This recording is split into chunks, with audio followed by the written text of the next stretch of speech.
बोलो अहिंसा परमो धर्म की। परम पूज्य आचार्य गुरुवर श्री विद्यासागर जी महाराज की। परम पूज्य गुरुवर प्रमाण सागर जी महाराज की। बंधुओं, आज हम सब प्रवचन के लिए नहीं, एक गंभीर मुद्दे पर विमर्श करने के लिए एकत्रित हुए। सतत पद विहार करने वाले साधु संतों के ऊपर इस तरह का कृत्य होना, उन्हें निर्दयतापूर्वक रौंद देना, कुचल कर भाग जाना और इसे एक दुर्घटना का रूप दे देना, ये बहुत जघन्य कृत्य की श्रेणी में आता है। ये कोई दुर्घटना नहीं, एक बड़ा अपराध है। लोग इस तरह की घटनाओं के शिकार होते हैं। दुर्घटना यदा कदा होती, लेकिन ऐसी घटनाएं तो अब आम होते जा रही है।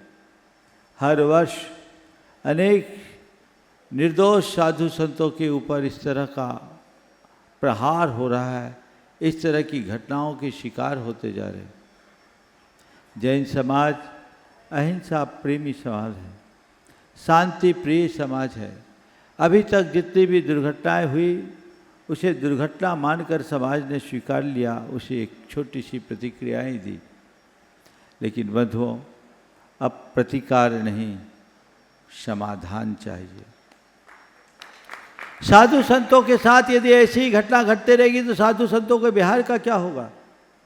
और साधु संतों का विहार रुक जाएगा तो फिर उनकी चर्या का क्या होगा? और साधु संतों के विहार के अभाव में समाज का क्या होगा?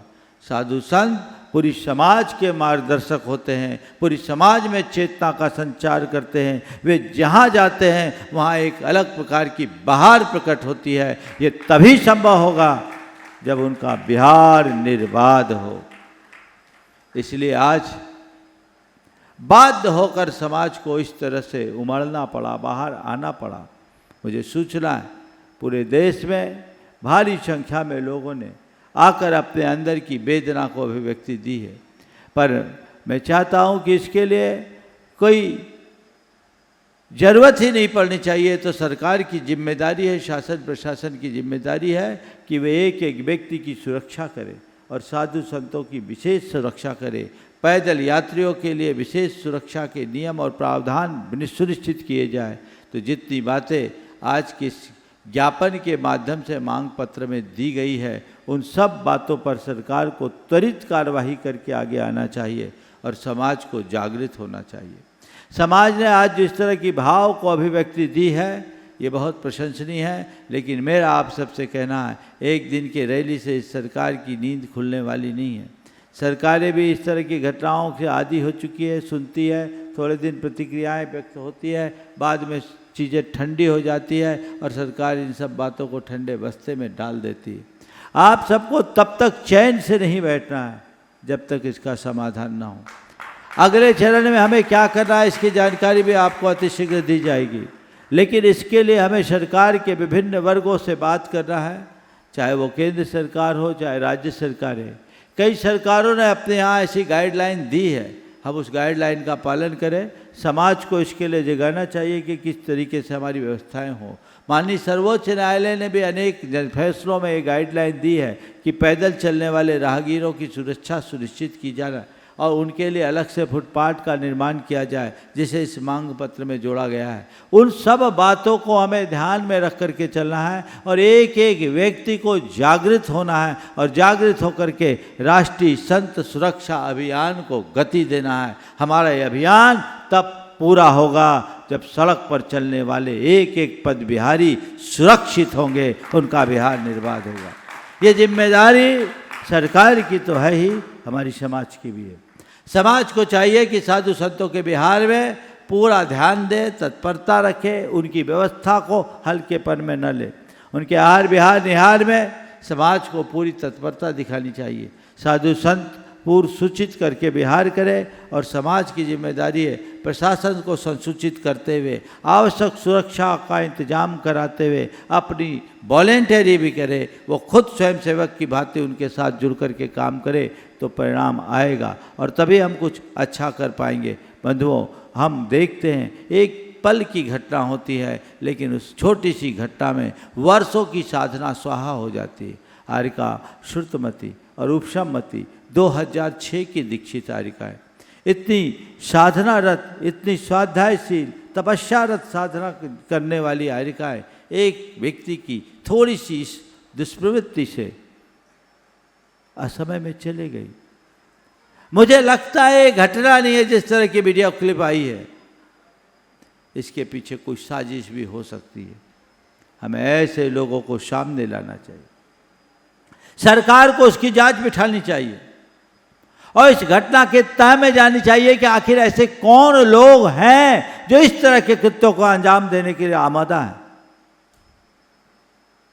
दुर्घटना हो सकती है, लेकिन यदि इस तरह के कृत्यों को इरादतन किया जाता है तो वह नज़रअंदाज करने योग्य नहीं है, वो क्षमा करने योग्य नहीं है, क्योंकि इससे हमारी पूरी संस्कृति के ऊपर खतरा है। साधु संत तो अपने जीवन में आने वाले हर उपसर्ग को सह लेते हैं, लेकिन समाज को मौन रहना कतई उचित नहीं है। आज भले रैली मौन रैली है, लेकिन अब आपको मुखर होने की ज़रूरत है। रैली मौन है, लेकिन सरकार को ये बात बता दे कि अब हमारे समाज के स्वर मुखर हो उठे, हमारी चेतना मुखर हो उठी है। अब हम प्रखरता के साथ इस बात का प्रतिवाद करेंगे और अब हमें समाधान चाहिए। और ये जिम्मा सरकार का है, ये जिम्मेदारी सरकार की है, तो सरकार को चाहिए कि वे सब व्यक्ति की सुरक्षा करे, हर साधकों की सुरक्षा करे, जो भी पैदल यात्रा करते हैं, चाहे वो जैन धर्मावलंबी है चाहे अन्य, सबके लिए सुरक्षा प्रदान करना सरकार की जिम्मेदारी।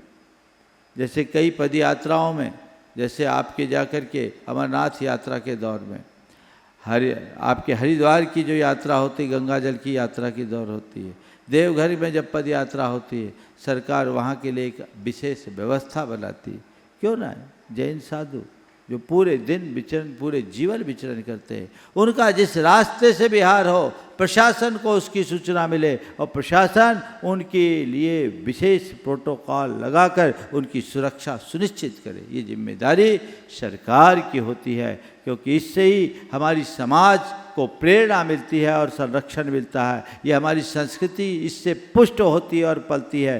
तो जिससे हमारी संस्कृति पले, पुष्ट हो, जिससे हमारी समाज को आगे प्रेरणा मिले और हमारी समाज को दिशा मिले, उनको संभालना तो सरकार की जिम्मेदारी है ही। तो आज पूरे देश में जहाँ भी लोगों ने इस तरह का अभियान का अपने आप को हिस्सा बनाया, राष्ट्रीय संत सुरक्षा अभियान, वे आज बाहर निकले हैं। ये इस बात का प्रतीक है कि अब समाज जाग उठी है और जागना है। और जब हमारा इतिहास बताता है, जब जब समाज जागी है इतिहास बना है। आज हमें इतिहास बनाना है, इस कदर जागना है, आज की स्थिति को ऐसी ऐतिहासिक तिथि के रूप में बना देना है, बदल देना है कि आने वाले दिनों में हमारा एक एक संत भले वो अकेले विचरण करे तो भी सुरक्षित हो,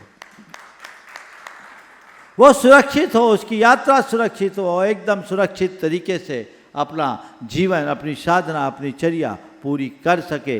ये सत्प्रयास सबको करना है। समाज के एक एक व्यक्ति को, समाज के विभिन्न संगठनों को इसमें आगे आना है। और ये काम केवल जैन समाज के लिए नहीं है, ये काम सर्व समाज के लिए है। तो अपने साथ सर्व समाज को जोड़ते हुए ये कार्य करना है। मधुबन में जैन समाज नगण्य है, लेकिन थोड़ी सी समाज ने भी इस तत्परता से जो आज कार्य किया है, बहुत सराहनीय कार्य है। लेकिन मैंने कहा था, जहाँ दो घर के भी समाज के लोग हैं, वे अपनी भावना प्रकट करें। और जैसी मुझे सूचना है, पूरे देश में इस तरह का कार्य हो रहे हैं। मैं सभी को आशीर्वाद देता हूँ कि वे इसी तरह सचेतन होकर के सक्रिय बने रहे और अब अगले अभियान को गति देने के लिए जो अगला कदम है, उसके लिए मानसिक रूप से तैयार रहे। चरणबद्ध तरीके से इस सारे कार्य को अंजाम दिया जाएगा। चूँकि आज अभी आप लोगों को यहाँ से ज्ञापन सौंपने के लिए जाना है, इसलिए मैं अपनी बात को यहीं पर विराम देते हुए अभी हम सब की लिए सबसे पहला काम इस सभा के समापन में जिनका इस दुर्घटना में अवसान हुआ है उनके प्रति आप लोगों को श्रद्धांजलि प्रकट करनी है। मैं भी उनके प्रति यही भावना भाता हूँ कि वो एक साधक थी। साधक हर पल अपनी आत्मा के प्रति जागरूक रहता है और अपनी जागरूकता के बल पर उनने तो अपना आत्मोद्धार किया ही होगा, लेकिन हम सबका समाज का आत्मोद्धार तभी होगा जब उनकी चेतना को जगाने वाले संतों का सानिध्य मिलेगा। तो हम भी अपनी चेतना को जगाए, धर्म से जुड़कर संस्कृति की रक्षा के लिए आगे आए, हम संयम की रक्षा करें, हम संस्कृति की रक्षा करें और सरकार से संतों की सुरक्षा के लिए एक राष्ट्रीय नीति बनाने के लिए दबाव डाले, सरकार को प्रेरित करे। सरकार जब इसमें अग्रसर होगी तो परिणाम प्राप्त होगा। यहीं पर विराम। बोलो अहिंसा परमो धर्म की।